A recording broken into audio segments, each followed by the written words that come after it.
Les personnes qui vivent avec une maladie rhumatismale inflammatoire et les professionnels qui les accompagnent connaissent la réalité du quotidien.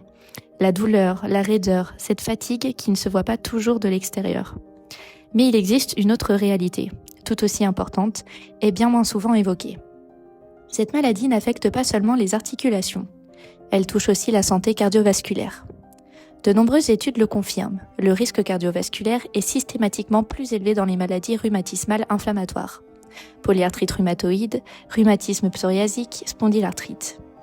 La polyarthrite rhumatoïde est souvent décrite comme la plus concernée, probablement parce que sa charge inflammatoire peut être particulièrement systémique, mais les autres ne sont pas épargnés. Et voilà où le défi se pose. Quand un médecin évalue le risque cardiovasculaire, il commence logiquement par les facteurs classiques, tension artérielle, cholestérol, diabète, tabac. Mais dans les maladies rhumatismales inflammatoires, une part significative du risque vient d'ailleurs, de l'inflammation chronique systémique, du mécanisme de la maladie elle-même. Résultat, même quand les facteurs de risque habituels semblent rassurants, le tableau d'ensemble peut rester incomplet. C'est là qu'interviennent des travaux issus de la cohorte Espoir, présentée par le professeur Jérôme Avouac. Ils explorent une idée en apparence simple, mais potentiellement décisive.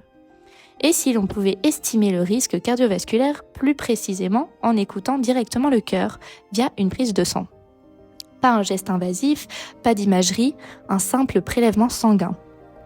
Espoir est une large cohorte française multicentrique qui suit des personnes atteintes d'une arthrite inflammatoire très précoce sur la durée.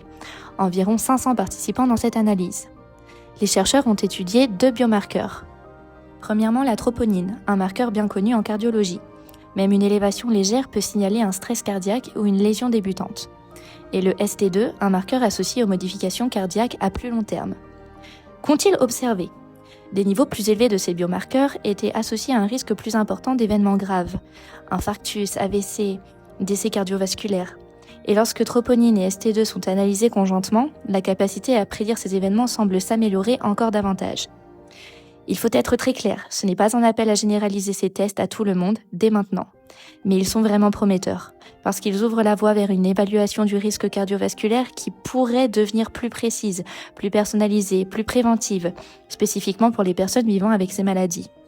Et c'est le message à retenir, celui qu'on ne répète pas assez. L'inflammation ne s'arrête pas aux articulations, la prévention non plus. La santé du cœur fait partie de la santé globale, et elle a toute sa place dans une prise en charge complète. Alors, demandez, dépistez, prévenez.